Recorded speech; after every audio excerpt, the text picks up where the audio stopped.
transformed from architecture team to developer team. The Russian way of mind is very close to nature. Something that I heard first time. Family brand with a rather big experience, landmark identity in 1 week.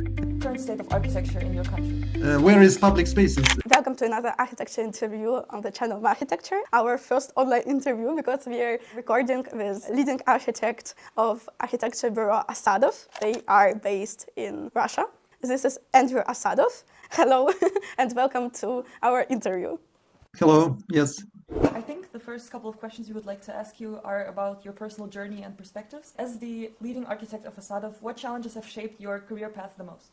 First of all, I'm an architect in second generation. My family all consists of architects. My parents are both architects. My father established the first of private architectural studios in former Soviet Union. Parents met each other in architectural institute. I met my future wife in architectural institute also.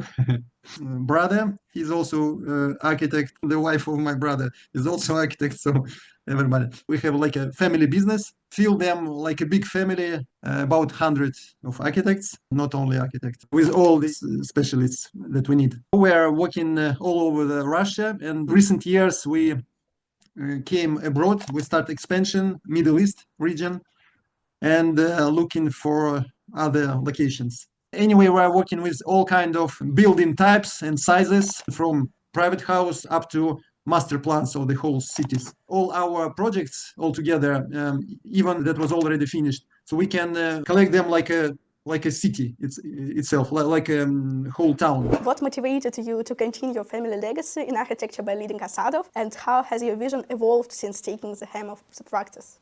Yeah, so for me it was a quite challenge. So from one hand, I thought that I have to follow all the family legacy, but on some moment I decided that, so me and my brother, we have already family brand with rather big experience in projects, and we can move our projects, our family legacy further, open new boundaries. And from that moment, everything was changed inside me, and I understood that it's a good starting ground. I can go further using it. How do you approach mentorship in your studio? What role does it play in growing the next generation of architects for you? I'm 48 for now. Most of our team is younger, but already have a good experience, rich experience in different functions. But anyway, we have like a continuous educational process, getting something new, get new experience. And of course, we have practice for students all the year round. Most of our practicants come from Russia, but sometimes we took foreign students also, even in online format, also possible. So they join some of our teams and help with some recent projects under development.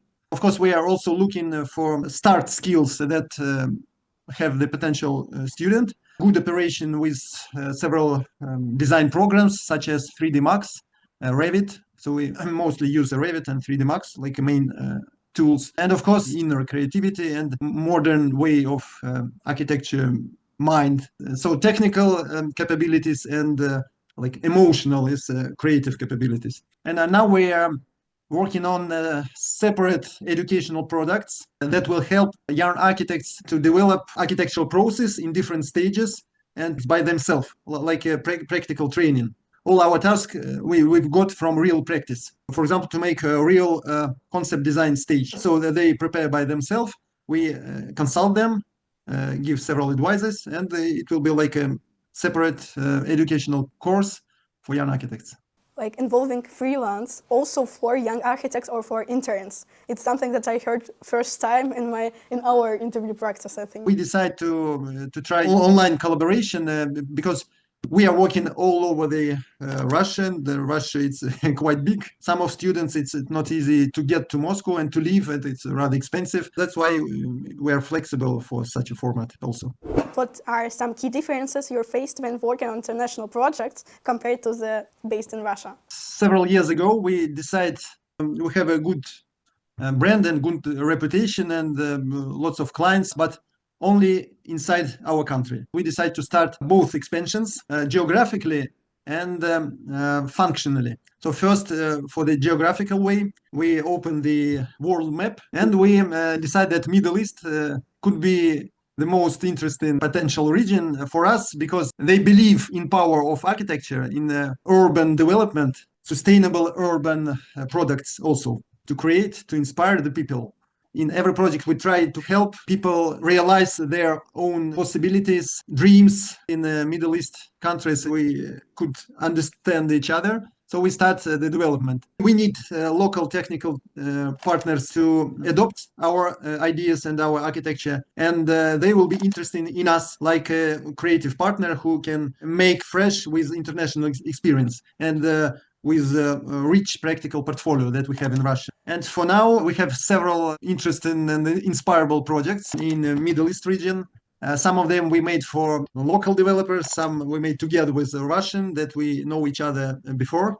And the second way of development, as I told, to get out from architectural field, because in every project we have a special budget and we cannot realize all our ideas, of course. And in some moment, I think, what if we will make the model of the best town that will inspire people, help them to improve themselves. So we transform from architecture team to developer team. Master plan idea and financial model idea start to search in the potential partners who could help to realize our ideal town concept.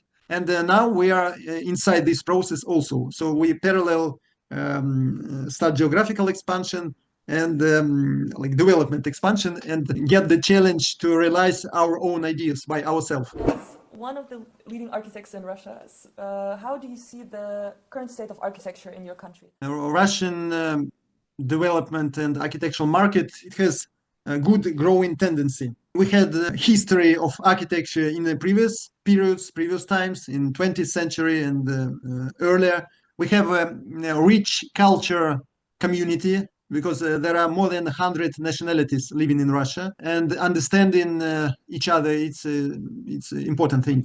To understand people from different regions, different cultures, and to look for something that could unite people despite all the differences. And there are government programs that helps to develop and to improve architecture and master planning. For example, the program of redevelopment, the public spaces, parks, embankments, boulevards in lots of Russian cities, even small cities.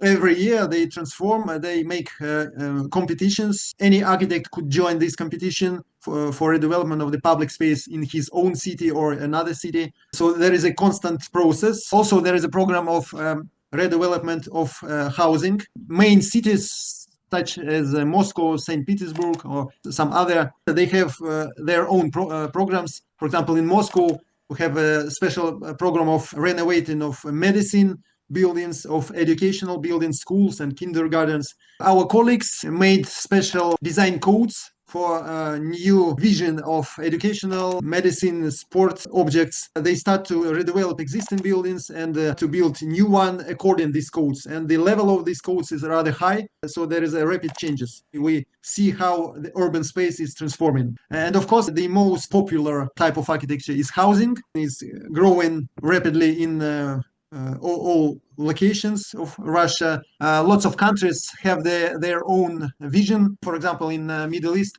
there is a special vision for Emirates and Saudi Vision 2030, for example. So Moscow has its own program for development and to be the city of the future.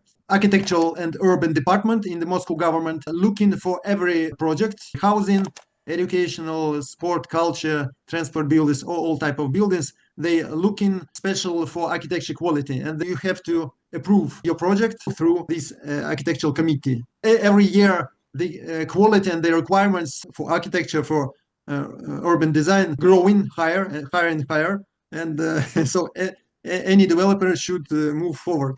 In some ways, I've got, for example, in Middle East countries, for example, Dubai, where is public spaces? How we can move from one city point to another city point. It's in Moscow, it's working like 20 years ago. There is a big trend in Europe about sustainability and all kind of building process involved in sustainability. And we would like to ask if you see some trends in sustainable development of buildings in Russia right now. And from one hand, we have enough resources, natural resources. So lots of resources do not motivate developers or even government structures to use sustainable technologies. in compare with Europe, for example. From other hand, the Russian way of mind is very close to nature, and it's from a cultural point of view. So modern Russian architecture try to make some connection with nature surrounding. We have several examples of nature-friendly projects and architecture.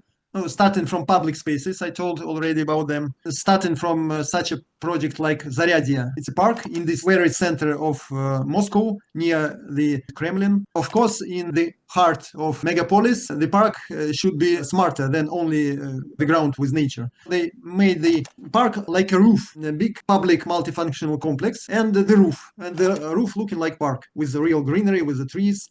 So from outside, it's a really nice park area. But from inside, you can go into several caves and you appear in a big culture and multifunctional complex. So I think it's a popular trend. In several of our projects, we invited greenery in internal space. For example, we made several years ago, we made the international medical cluster in Skolkovo, small city near Moscow. It's like a city of the future. And we start to think of what is a hospital of the future, how it should look like, how it should work. And we understood that hospital of the future is the like palace of health. You could come there for a total checkup of your health. The hospital should be light, friendly, positive. It should have positive atmosphere. So we made the building with constantly glass walls, partly transparent. We've got to the main hall and we have a transparent roof made from glass structure. We use the natural light and we use natural greenery. So we transform the traditional hospital feeling into something new, fresh and relaxed space. We use the sustainable technologies in our own way. So I think the best sustainable features is using natural resources, natural light and natural greenery, and all this special engineering we should add to natural resources. So first of all, to use the power of natural products, and of course natural alternative energy, for example. Yes. If you could change one thing about the architecture industry in Russia to make it more inclusive or sustainable, what would you do? Anywhere, not only in our country, but anywhere in the world, it's very important make a friendship between architects, like professionals, and normal people who cannot understand all this aesthetic way of mind. We made such an experiment with young architects about 15 years ago. We organized an architectural festival that was named Towns. We made open call for young architects to imagine some art installation, some like small architecture installation for this special place, and to build this installation by their own hands. It was not like a big festival for that time. About 15 teams. Each team developed the project and understood how to construct it and made a specification. What materials do they need? We bought all these materials. We called for partners, for sponsors, and bought the materials. In 2 days, there was a weekend, and in 2 days, it's appeared like a small town. It was on the lake shore near Moscow. We call it town on the water. And everybody was inspired a lot because for architects, it's very important to see the result of their creative mind. Yes. Mm-hmm. And this experimental practice was like a speed transformation from idea to the real life. So it became popular. We organized about 15 festivals all over our country. In one moment, one of festivals was in Greece. And we made the Sun City. Every team could choose their own philosopher, create art installation that improve his main idea of his philosophy. And so we've got like land art park, something about 50 art installations all over the island. The construction process was about 1 week. And after we finish all these installations, local people start to travel to this island. So we've made like a landmark identity in 1 week, for example. Yes, and it's a real and interesting practice when architects can practice in speed realization of their idea, their concept. They could check how their idea work in real life. Interesting and very useful exercise, I think. And it's one way to sustainability, because when architect made his idea by his own hand, he understood all the pluses and minuses of this idea. He become much more smarter next time. Mm-hmm. And the very last question will be about your advice, just for young architects that would like to develop their own architectural business sometime in future. What would you recommend them to do or to be inspired by someone or something? So first of all, my congratulations for you that you choose, for all who look our conversation, that you choose such an interesting and multifunctional profession. This profession will develop you in all the spheres. So you will improve all your skills. It's really the best training process. And there are three main key points. So first of all, architect is a real visionary person. He creating a vision of the future. The second skill is to understand how to put this future vision into the real life. And that's why he need to organize everybody, all the process. So you will improve your skill in the visionary field, in organization process, and of course in promotion. First, you've got the vision, then you should inspire everybody around you in inspirable way.